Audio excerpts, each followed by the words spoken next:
Today we got to do a little maintenance on the little pickup truck here. It's a 2018 Chevy Silverado. We got to change the oil, we got to rotate the tires, reset the oil change light, TPMS system, and I think that's going to cover it. And we're going to show you guys how to do it. So luckily I have a little shop here and it's easy for me to do some of this stuff. So the first thing we have to do is get this hoist set.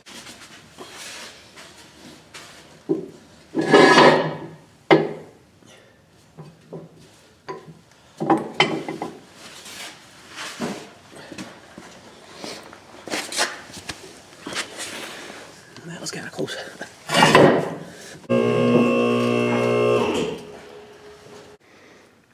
So here's some of the tools that we're going to need for this job. We're going to need a 15mm wrench. We're going to need an oil filter wrench. You are going to need an air gauge, an air chuck. You're going to need a torque wrench, a TPMS sensor relearn tool, a wheel lock key if you have wheel locks, 22mm socket, 1/2 inch impact because I'm doing things easy. We need the owner's manual. You got to know how much to tighten up the wheel lugs to, how much oil to put in it. You're going to need a funnel. You're going to need an oil filter. You're going to need some oil, 020. This does hold 8 quarts, holds a lot of oil. And you're going to need an oil drain, something to drain the oil into. So right underneath here you want to locate your drain plug. On this one, it's in the bottom of the oil pan. It's going to be a 15mm head on this bolt. Here's our oil filter. I always like to start with the drain plug first.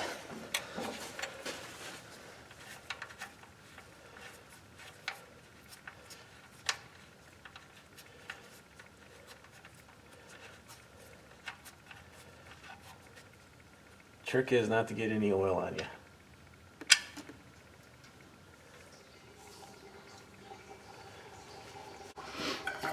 Now while that's draining, we can go ahead and take the filter loose.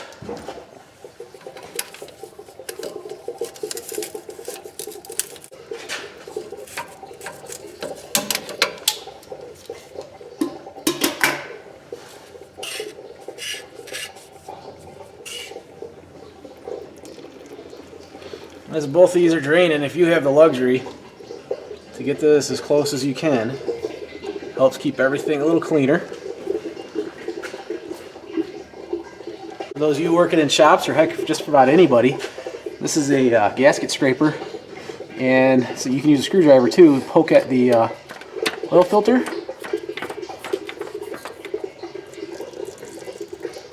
Until it comes loose.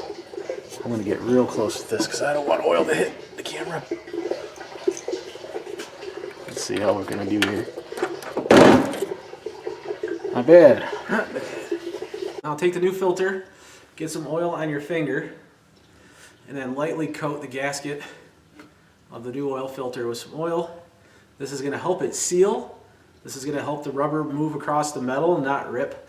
And also it's going to make it a little easier to remove the oil filter next time you change the oil.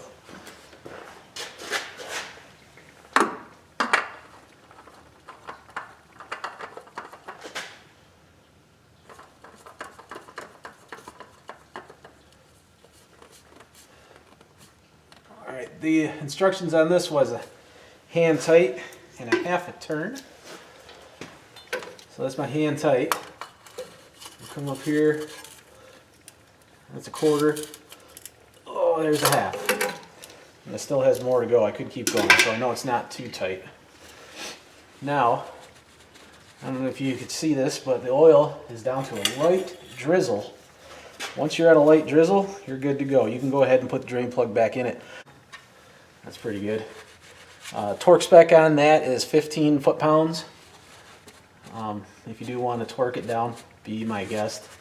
When it's your car, you can do it however you want. And like I always say, you got to know how to do it the right way before you can do it the wrong way. Here it is. So now it's going to tell us that tires should be rotated every 7,500 miles. It's right over here. 7,500 miles. And use this rotation pattern when the vehicle has single rear wheels. So the arrow represents front. So the back tires are going to come to the front.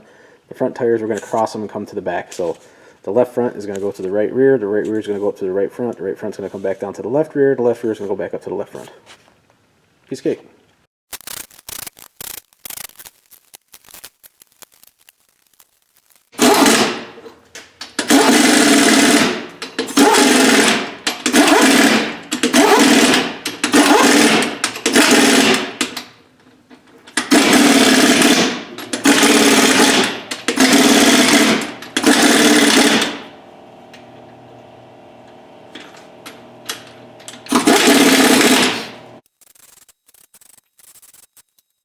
So how do you know how much air to put in the tires?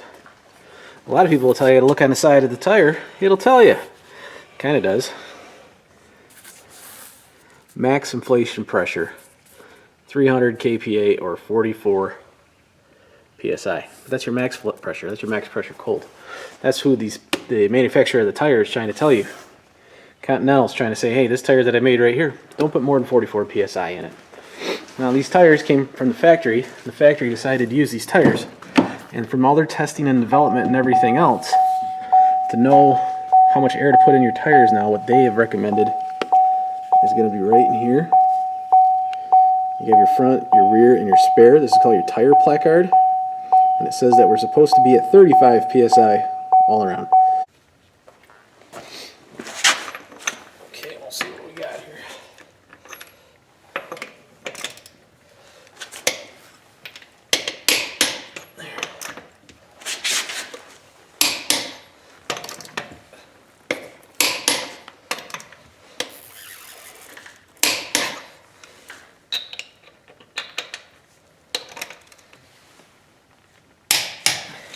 Alright.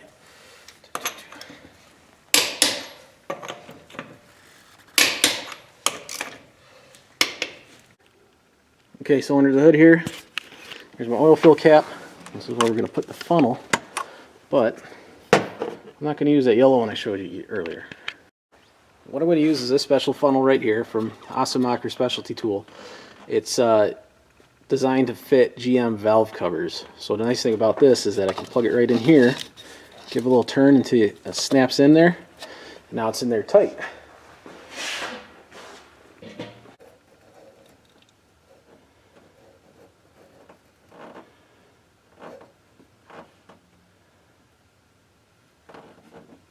Gosh, we're almost done. So now, a couple of things left to do. Step one, we need to reset oil change light. And here's how you do that with this particular cluster. Let me shut the door so this thing goes away. Alright, so change oil soon. Dismiss that. Then you're going to scroll down to your oil change, oil life. Hold this down. 2, 1, and we're up to 100%. Now this oil life monitor here, this shouldn't be confused with an oil level monitor. As you've seen, it said I have 5% oil life left remaining, but I don't think there was 8 quarts in it. Every engine burns oil to a certain extent, to a certain degree. It's just natural. We spray oil onto the cylinder walls, the pistons come down, and that oil gets burned. But some engines burn a little more than others. All the time, over and over again in the shops, I see people bringing a car. It's a 6-quart system. It says they have 25% oil life left, and it's 4 quarts low. So you should always check your oil. Now with that, we have to relearn the tires. So there's my tire pressures. I'm going to hold down the same check mark button for about 3 to 5 seconds until we hear the horn chirp.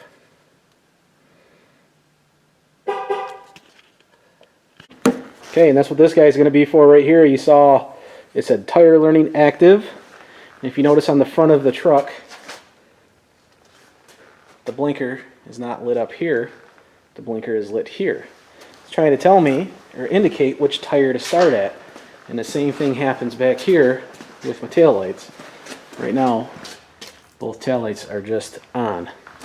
So you're going to take the relearn tool, and what this does is it excites the sensor that's bolted to the back of the valve stem. You hold it right here to the rubber, push the button,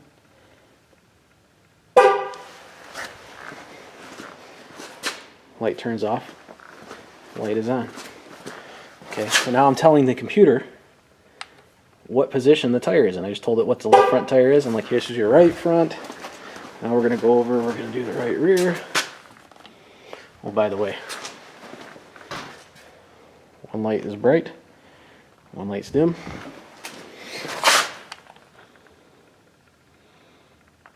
And then once we do this last tire,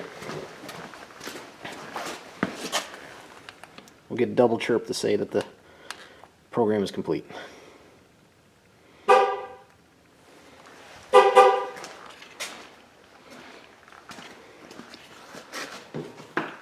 Might see those pressures change. Okay, so 34 psi in the front, 37 in the back. That is pretty close. I tried to hit 35, but you know what? It's a manual gauge. It looks like 35 on the gauge. This is accurate to within 1/4 of a psi. Guys, thanks for watching. Hopefully it was helpful to you. Hopefully it explains something about tire pressure sensors or wheel torque or resetting oil change light, or heck, even putting oil on the oil filter gasket. I know it was some basic stuff, but it's just out here for your edification, for your help. So thanks for watching. We'll see you next time.